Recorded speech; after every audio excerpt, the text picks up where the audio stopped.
love him, sallallahu alayhi wa sallam. We had a teacher in Damascus, Shaykh Mohammed Shaykh Mohammed Jummah. He was a great Hanafi faqih, one of the top students of our Shaykh Abdul Razak al-Halabi rahmatullah alayhi.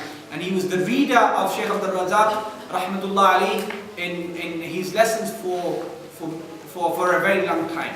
For a very long time, he recited the Hashiyah of Imam ibn Abidin, Sayyid Muhammad Amin ibn Umar ibn Abidin radiyallahu anhu, before the Shaykh radiyallahu anhu for many years.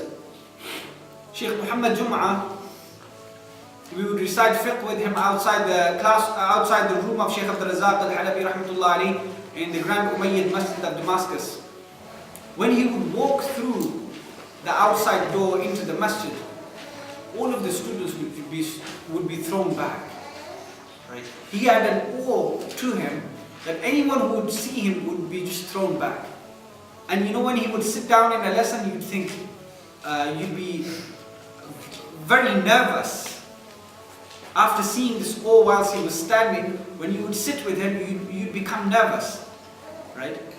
But once you would actually sit with him and he would begin the lesson, we used to describe him as the friendly giant. The friendly giant. He was so soft and so gentle. It was unbelievable. But when you initially saw him, every time you saw him, you would be thrown back. Every time you saw him, you'd be thrown back. وقال غيره, and others said, كان النبي صلى الله عليه وسلم أوقر الناس في مجلسه, that the Prophet صلى الله عليه وآله وصحبه وبارك وسلم was the most dignified of people in his gatherings.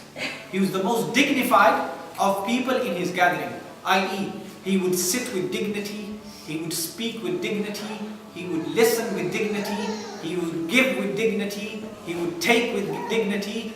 His silence would be dignified, his speech would be dignified, sallallahu alayhi wa sallam. He was a person of waqar, right, dignity. And this is how the scholars of fiqh, Imam Hassan ibn Ammar al-Shurqulani radiyallahu anhu mentions in Nurul Idah that when people go for salah, when people go for prayer, how should they go? Bis-sakinati wal-waqar. Bis-sakinati wal-waqar. When people go for prayer, they should go with calmness, as-sakina, and waqar, with dignity. This is why we are taught that even if you enter into a masjid and the prayer is standing, you don't run. Why? Because if we run, the person who is watching, he'll say, why is this person rushing for? It's not a dignified way of approaching salah. It's not a dignified way of approaching salah. Is that clear? You know, the Arabic books, previously, they never used to have the dots, the nuqtas. They never used to have the nuqtas. And people, the Arabs, would be able to understand even without these dots. These dots were placed for us, the non-Arabs. And someone, instead of reading bis-sakinati wal-waqar, read bis-sikkinati wal-far. That when you go for the prayer, you should go with a knife and a rat. Right? Bis-sikkinati, go with a knife, wal-far, and with a rat. Exactly.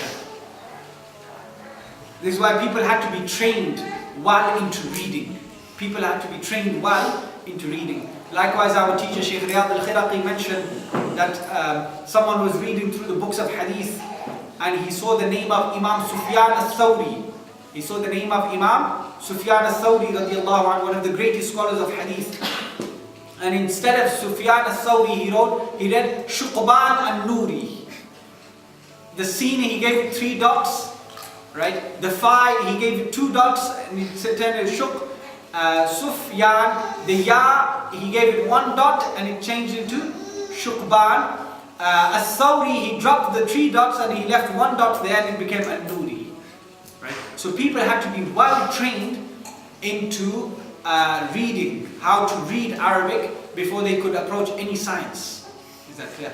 And often what scholars would do to help the students, what they would do is words that were difficult or names that were not so familiar, besides them they would always write that the first letter has 1 dot, the second letter has 2 dots, the third letter has 3 dots, so that the student can recognize if this is a ba or a ta or a sa. Is that clear? One of our teachers, Shaykh Mazin Bakir, he said when I was in the 6th year of school as a student, he was a great scholar of fiqh. I reached him as a teacher, but he said when I was a student here, he said in the final year of school we were taught balagha, Arabic rhetoric, by the son of the founder, Shaykh Hussamuddin Farfour, and he's a master of Arabic language. And he said one of the things that Shaykh Hussamuddin Farfour said to us, he said, Ya waladi, he said, son, when you write a letter to your shaykh, don't place the vowels on the words, i.e. the fatha, dhamma and kasra, because these vowels, they indicate states of words. So the mansoob state, the majroor state and the marfu state, right? They indicate whether the word is a subject or a object or so on and so forth. He said, Ya waladi, when you write a letter to your shaykh, don't put these vowels on. Why? Because it might seem that you're trying to indicate to your teacher, don't forget this is the fa'il and this is the maf'ul bihi, right? He said it's bad adab to do so. Shaykh Mazin said, I was a student, I sprang up and I said, Sayyidi, when I write to you, I'm going to miss out the dots too. He said, Ahsanta ya waladi. He said, that's an excellent note, son.